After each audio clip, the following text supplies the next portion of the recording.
Halo nakama, selamat datang di channel Anime OB. Yuk, sebelum masuk ke pembahasannya, jangan lupa like video ini ya bosku. Like dari kalian akan menambah semangat Mimin untuk terus memberikan informasi terbaru mengenai One Piece pada nakama semua. Nah, melanjutkan cerita yang ada di chapter 1124 yang lalu, manga One Piece chapter 1125 kali ini akan diawali dengan memperlihatkan keadaan yang terjadi di Pulau Egghead. Di momen ini juga, Gorosei Saturnus yang masih berada di Pulau Egghead kemudian memerintahkan Admiral Kizaru untuk segera kembali ke Marijoa. Kita juga bisa melihat para angkatan laut yang mulai sadar dan bersiap untuk kembali ke markas mereka masing-masing. Sementara itu di sisi lain, kita pun diperlihatkan para Gorosei yang berada di Kastil Pangea, lebih tepatnya di ruang otoritas. Nah, di sini mereka tampak menghubungi Gorosei Saturnus dan menanyakan keadaan di Pulau Egghead. Salah satu Gorosei bertanya apakah kelompok bajak laut topi jerami benar-benar berhasil melarikan diri.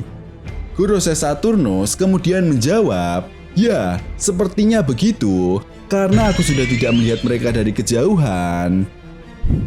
Setelah mendengar jawaban dari Gorosei Saturnus, Gorosei Warkuri kemudian memerintahkan Gorosei Saturnus untuk mencari keberadaan Vega Pangyok dan segera membawa energi Mother Flame.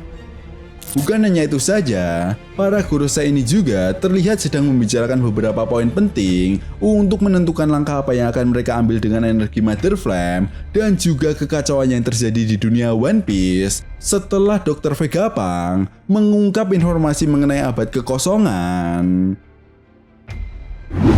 Sementara itu di sisi lain, Gorosei Mars juga menegaskan bahwa pihak Angkatan Laut harus segera mewaspadai pergerakan para Yonko, terutama kelompok bajak laut topi jerami. Ya, rupanya para Gorosei ini mulai sadar bahwa kebangkitan kekuatan buah iblis Hito Ekonomi model Nika benar-benar menjadi ancaman yang sangat nyata bagi pemerintah dunia. Dan hal itu pun telah dibuktikan oleh para Gorosei yang bertarung secara langsung dengan Luffy saat di Pulau Egghead. Maka dari itu, setelah para Gorosei gagal menangkap kelompok bajak laut topi jerami di Pulau Egghead, kemudian para Gorosei ini segera memerintahkan Akainu untuk membentuk tim khusus dengan misi utama menangkap kelompok bajak laut topi jerami yang pergi ke Pulau Elbaf. Namun Akainu yang sadar meskipun kelompok bajak laut topi jerami telah membuat masalah besar di Pulau Egghead, Akainu kemudian memberikan saran kepada para Gorosei bahwa organisasi angkatan laut tidak bisa fokus pada satu kelompok bajak laut saja. Karena apabila fokus pada satu kelompok bajak laut saja, maka kelompok bajak laut yang lainnya pun bisa menjadi ancaman yang sangat nyata bagi pemerintah dunia. Terutama kelompok bajak laut Kurohige yang telah berhasil mengalahkan Monkey D. Garp.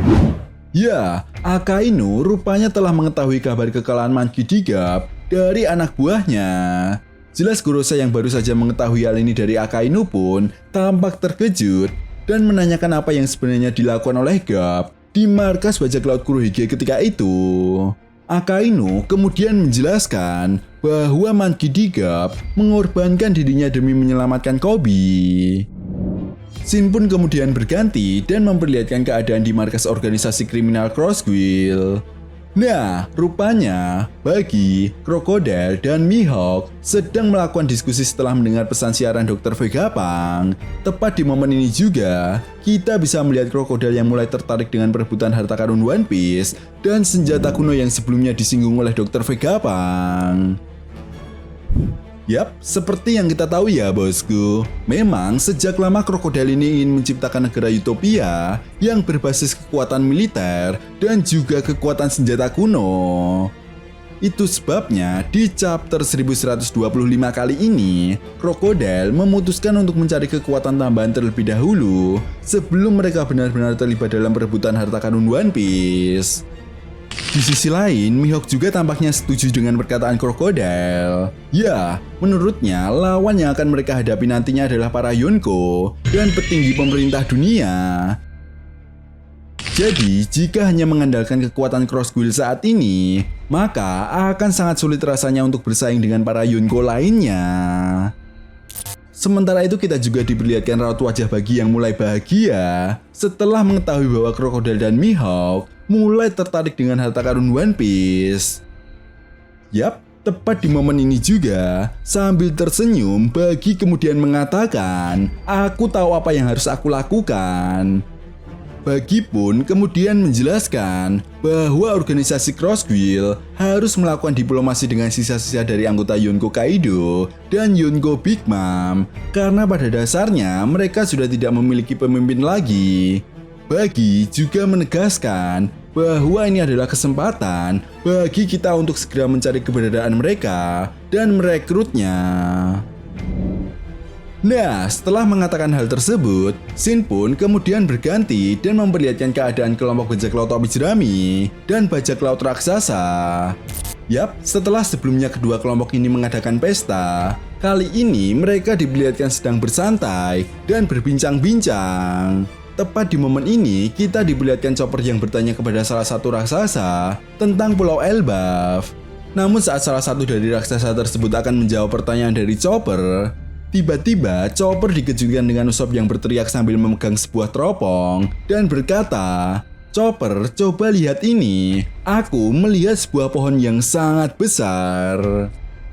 Mengetahui hal tersebut, para raksasa pun kemudian menjelaskan bahwa itu merupakan pohon Adam, pohon yang menjadi ciri khas dari Pulau Elbaf. Artinya, mereka sebentar lagi akan tiba di Pulau Elbaf.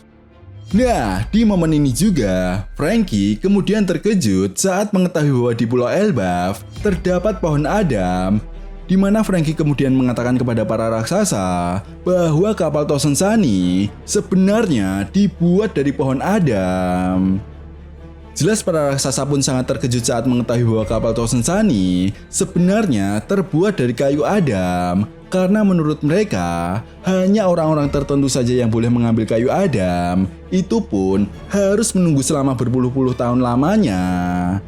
Ya, karena penduduk Pulau Elbaf percaya bahwa siapapun yang mencoba menebang kayu Adam secara asal, maka hal tersebut pun akan menimbulkan sebuah bencana di Pulau Elbaf.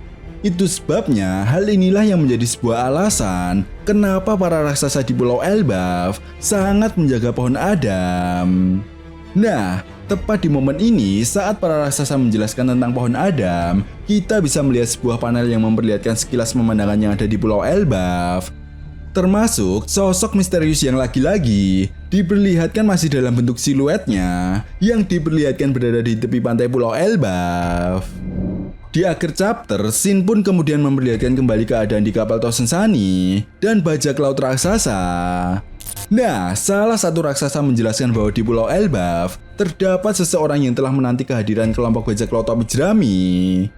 Jelas hal ini pun membuat Luffy dan yang lainnya terkejut dan bertanya-tanya apakah mereka adalah Seng dan kelompok bajak lautnya.